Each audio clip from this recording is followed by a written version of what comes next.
नमस्कार, मी कविता राणे. माझा विशेष आमच्या विशेष चर्चेमध्ये आपल्या सगळ्यांचं स्वागत आहे. शैक्षणिक क्षेत्रातला एक अत्यंत महत्त्वाचा मुद्दा सध्या समोर येतोय. गेली 2 दशकं हा मुद्दा महाराष्ट्रातनं बाजूला पडला होता आणि हा मुद्दा आहे महाराष्ट्रातल्या वेगवेगळ्या कॉलेजेसमध्ये आणि युनिव्हर्सिटीजमध्ये होणाऱ्या निवडणुकांचा.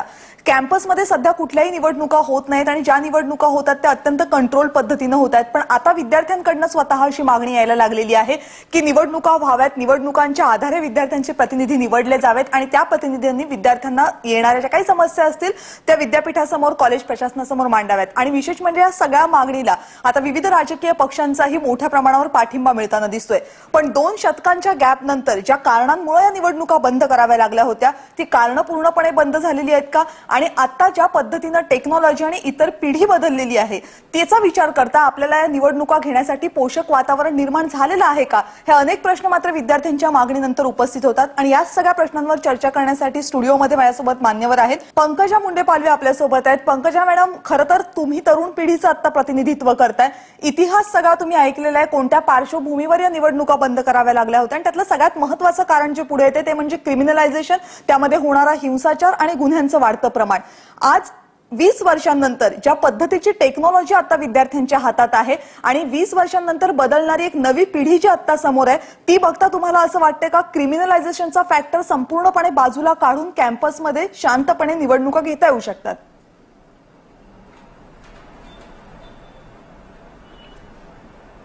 हो, मला असं वाटतं की क्रिमिनलायझेशनचा फॅक्टर पूर्णपणे बाजूला काढून कॅम्पसमध्ये शांतपणे निवडणुका घेता येतात. याचं कारण असं आहे की मी सुद्धा या प्रोसेसमधनं गेलेली आहे. मी पण कॉलेजमध्ये CR होते, मग जॉईंट सेक्रेटरी होते.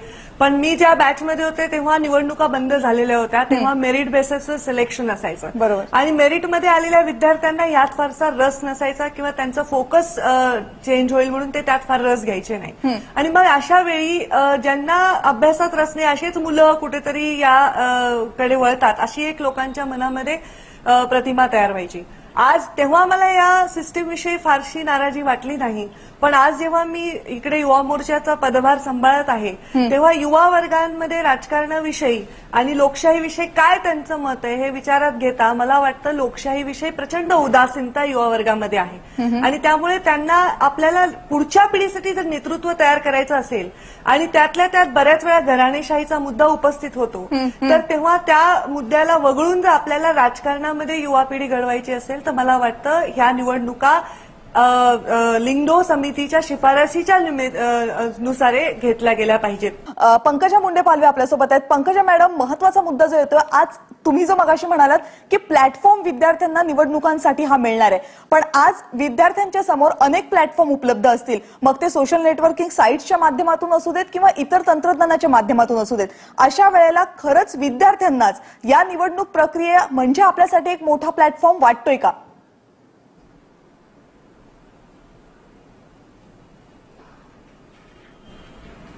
विद्यार्थ्यांना हा निवडणूक प्रक्रिया आपला प्लॅटफॉर्म वाटतोय का हा प्रश्न मलाही पडलेला आहे. विद्यार्थ्यांना निवडणूक प्रक्रिया हा प्लॅटफॉर्म वाटला पाहिजे अशी माझी इच्छा आहे. कारण आपण 18 वर्षाच्या झाल्यावर आपल्या लोकशाहीमध्ये मतदानाचा अधिकार देतो आणि त्याला स्वतःच्या क्लासचा रिप्रेझेंटेटिव्ह सुद्धा आपण निवडायची तेव्हा फ्रीडम देत नाही. मग त्या माणसांनी 18 वर्षाच्या झालेल्या त्या युवकांनी लोकसभेला मतदान करायचं, विधानसभेला करायचं किंवा स्थानिक स्वराज्य संस्थांना करायचं तर त्याचा मतदानाकडे सुद्धा जरुरी नाही की त्यातून नेतृत्वच निघेल, त्यातून मतदानांना सुद्धा एक प्रकारचं प्रगल्भता निर्माण होईल. आज विद्यार्थी आणि युवा वर्ग हा मतदानापासून उदासीन आहे, तो बाहेर पडत नाही आणि मग काही झालं तर ते सिस्टीमला दोष देतात. आणि त्यामुळे सिस्टीम काय आहे हे समजून घेण्याची कॉलेज जीवनापासून सुरुवात झाली पाहिजे. मला वाटतं 70च्या दशकात 80च्या दशकात आज जे मोठे मोठे लीडर्स आहेत हे स्टुडंट काउन्सिलमधनं आणि कॉलेज जीवनाच्या राजकारणामधनंच घडले गेलेले आहेत. आणि आज कुठेतरी मी बुद्धिमत्ता आणि गुणवत्ता आणि राजकीय नेतृत्व ह्या 2 गोष्टी वेगळ्या करता येत नाही. कारण गुणवत्ता ही नेहमी अभ्यासातली नसते, ही राजकारणातली सुद्धा एक गुणवत्ता असते.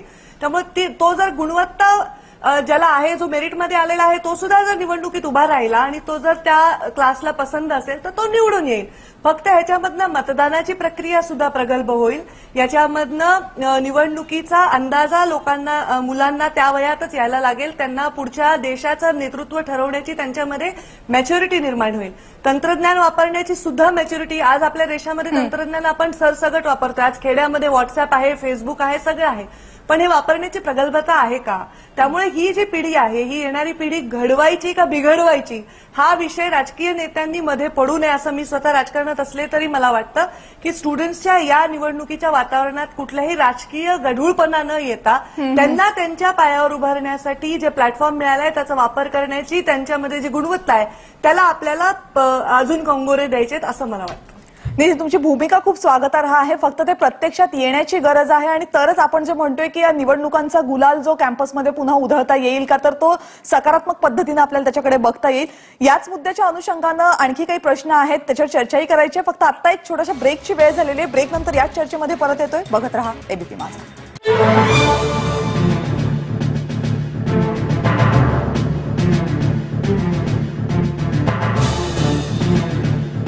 जर तुमचं म्हणणं खरं मानलं तर तुमच्या पक्षासह सगळ्या पक्षांच्या ज्या विद्यार्थी संघटना आहेत त्या काय करतात हा प्रश्न उपस्थित होतोय. पंकजा मुंडे पालवे आपल्यासोबत आहेत, त्या उत्तर देतील याचं.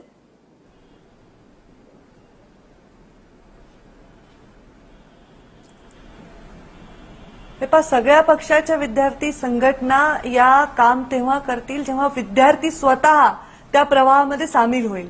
आज ज्याचा प्रश्न आहे तो जर घाबरत असेल, मगाचपासून आपण चर्चा करतोय क्रिमिनलायझेशन आणि राजकारण, म्हणजे आपण नव्या पिढीच्या मनामध्ये हे रुजवतोय का की राजकारण आणि क्रिमिनलायझेशन गोज इन हँड.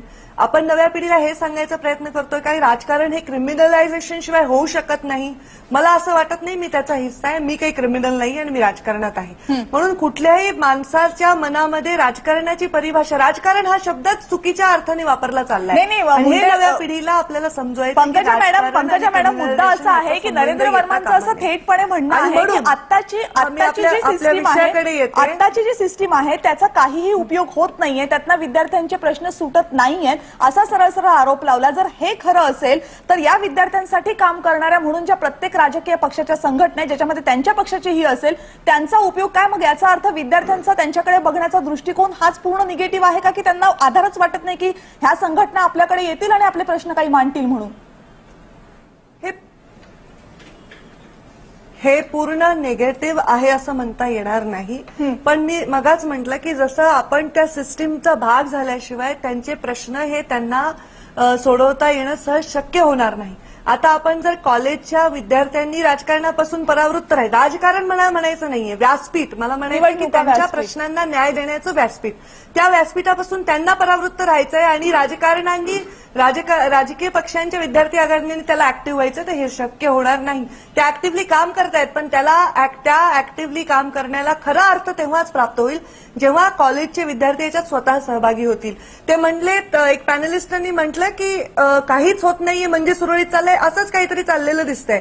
कारण कुठेच काही होत नाहीये ह्याचा अर्थ सुरळीत चाललंय असं आपण गृहीत धरतो आणि ते चुकीचं आहे. मला वाटतं की विद्यार्थी आणि विद्यार्थी राजकीय संघटना यांनी मिळून स्वतःच्या प्रश्नांवर आवाज उचवला तर नक्कीच त्यांना न्याय मिळाल्याशिवाय राहणार.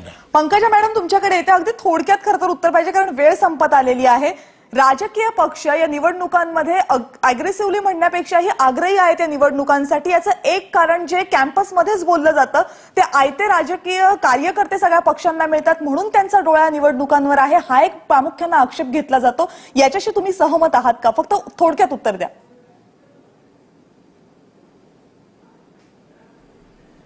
हा आक्षेप पूर्णतः चुकीचा आहे असं मला वाटत नाही. असं लोकांमध्ये चर्चा असेल तर याच्यात काही गैर नाही. पण राजकीय पक्षांनी कृपा करून विद्यार्थ्यांना आणि तरुणांना याच्यामध्ये राजकारणाचा कुठेतरी प्यादा म्हणून वापरण्याकडे इन्व्हॉल्वमेंट होऊ नये. माझं तरी स्वतःचं तसं मत नाही. तरुणांमध्ये राजकारणापेक्षा लोकशाहीची आवड निर्माण व्हावी, आपल्या आजूबाजूला काय घडतंय, आपण कोणाला निवडत आहोत, सिस्टीम काय याचा अभ्यास व्हावा, यासाठी त्यांनी जास्तीत जास्त इन्व्हॉल्व्ह व्हावं. 1994 साली ही सिस्टीम बंद झाली तेव्हा ती काळाची गरज होती. कदाचित तेव्हा एवढं अग्रेशन, एवढा व्हायलन्स वाढला होता विद्यार्थ्यांमध्ये आणि या निवडणुका या फार प्राऊडच्या म्हणजे अभिमानाच्या गोष्टी झाल्या, कुठेतरी गर्वाच्या गोष्टी झाल्या म्हणून खून खराबे वगैरे व्हायला लागले. पण आता या निवडणुका परत घेणं ही सुद्धा काळाची गरज आहे. कारण आता आपला जो तरुण पिढी गेल्या 15-20 वर्षामध्ये निर्माण झालेली आहे ती उदासीन आहे आणि ती लोकशाही आणि राजकारणापासून परावृत्त होत चाललेली आहे. तिला परत राजकारण ह्याचा अर्थ नेहमी राजकारणात जाऊन कोणी आमदार खासदार होणं हा नसतो. राजकारण म्हणजे आपल्या आजूबाजूला घडणाऱ्या गोष्टी त्याच्याविषयी अवेअर असणं देशाच्या आणि प्रक्रियेमध्ये भाग आपल्या घेणं. लोकशाहीने आपल्याला दिलेले अधिकार आपण योग्यपणे वापरतो का नाही याच्याविषयी अवेअर असणं याच्यासाठी हे व्यासपीठ हवं. पण पंकजा मुंडे पालवे यांनी जी भूमिका मांडलेली आहे, एक तरुण पिढीचं प्रतिनिधित्व म्हणून ती भूमिका अगदी स्वागतार्ह वाटते. कारण जगभरात जी आता सध्या आपण परिस्थिती पाहतो, विविध ठिकाणी क्रांत्या होत आहेत, आंदोलनं होत आहेत, सरकारं उलथवली जातात आणि या सगळ्यामध्ये तरुण पिढीचा आणि त्यांच्या अनुषंगानं ते ज्या पद्धतीनं तंत्रज्ञानाचा वापर करतात हे सगळं खूप मोठ्या प्रमाणावर येतं आहे. आणि त्या पार्श्वभूमीवर कॉलेज हे एक असं माध्यम आहे जिथे विद्यार्थ्यांना आपल्या समाजाबरोबर, समाजाच्या प्रक्रियेबरोबर इन्व्हॉल्व्ह होण्याचं एक व्यासपीठ म्हणून या निवडणुका पाहता येऊ शकतात. फक्त इतर राजकीय पक्षांचं किंवा इतर राजकीय सगळ्या परिस्थितीचं भान ठेवता मनी, मसल आणि पॉवर हे सुद्धा या निवडणुकांमध्ये आलं तर मात्र या निवडणुका आपल्याला अपेक्षित आहेत तशा होणार नाही. पण फक्त एक व्यासपीठ आणि कम्युनिकेशनचं एक महत्त्वाचं साधन म्हणून आपण त्यांच्याकडे पाहिलं तर निश्चितच या निवडणुका स्वागतार्ह असायलाच हव्यात. सगळे मान्यवर आज इथे स्टुडिओमध्ये आले आणि त्यांनी आपापली मते या विषयावर स्पष्टपणे मांडली. त्याबद्दल मी सगळ्यांचे आभार मानते.